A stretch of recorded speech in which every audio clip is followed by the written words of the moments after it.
does a meteorologist predict what the weather will be?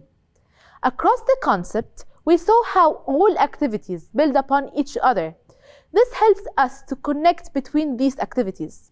Therefore, we can explain the investigative phenomenon, which is forming the desert. I assure you that you don't need to memorize the key vocabularies, but we need to understand what is meant with these vocabularies and express their meaning in our own words. So, in this episode, we review the concept through answering some questions from our book.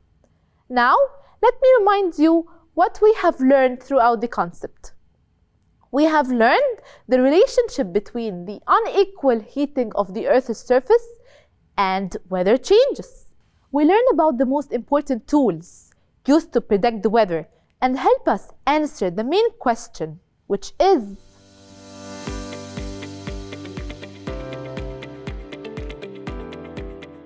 how does a meteorologist predict what the weather will be? This is our main question. We had the opportunity to ask questions in one section about the investigative phenomenon titled Forming the Desert and share them with our colleagues.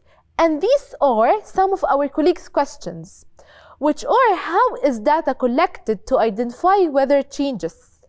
Let's read it one more time. How is data collected to identify weather changes? The second question is: how do landforms affect weather changes? And during our learning journey, we have collected many pieces of evidence that would help us to answer our questions and explain the investigative phenomenon. Let's remember the most important information we have got throughout the concept.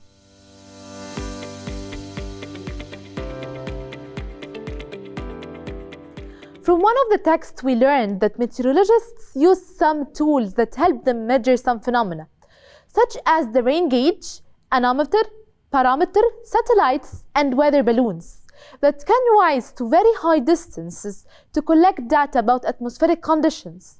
This allows meteorologists to draw maps to determine, track, and predict weather conditions. From the videos, we learned that cold air is denser and heavier than warm air. We saw this in our hands-on activity when we used spiral paper to monitor convection currents. When heavier, cooler air pushes lighter, warmer air upward, that forces the spiral to move.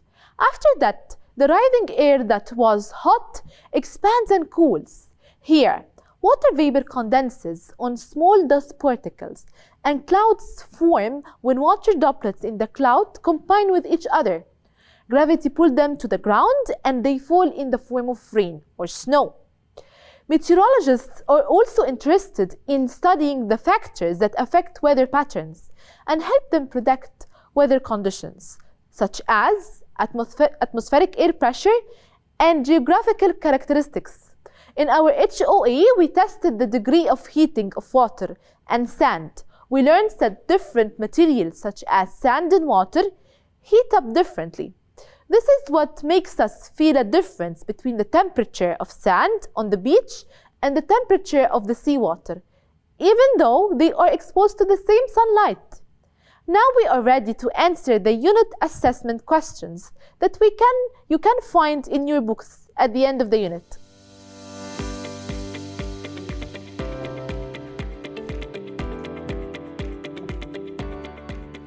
Question 1. The climate is the amount of rain the area receives, the state of atmosphere at a specific place and time, air temperature, the average weather condition over an extended period of time. Do you remember the climate? It's the title of the unit. So let's read the answers again and think about what is the climate. The amount of rain the area receives, or the state of the atmosphere at specific place and time, or air temperature, or the average weather condition over an extended period of time. What do you think is the answer? Yes, it's the average weather condition over an extended period of time. Question 2. When we say the average temperature this week was 35 degrees, thus half climate, humidity, weather, load currents. So when we say the average temperature this week was 35 degrees, what comes up to your head? Is it climate, humidity, weather, or load currents? It's weather, because this is the weather of the day. The temperature may reach more than 50 degrees in Aswan in the summer. This reflects humidity, atmosphere, weather, climate. The temperature may reach 50 degrees in Aswan in the summer. Is this a weather for a specific time, or a day, or it's an extended period of time?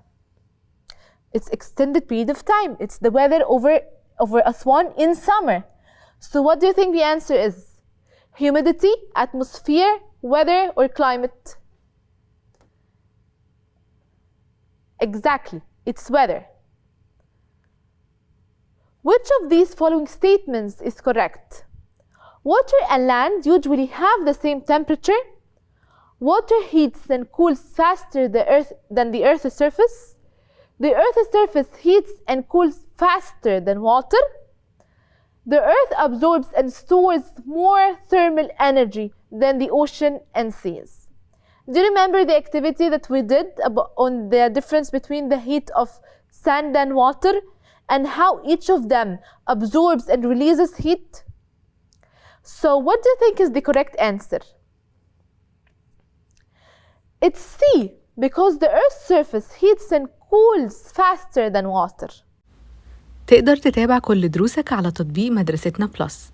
مدرستنا، المستقبل يبدأ الآن.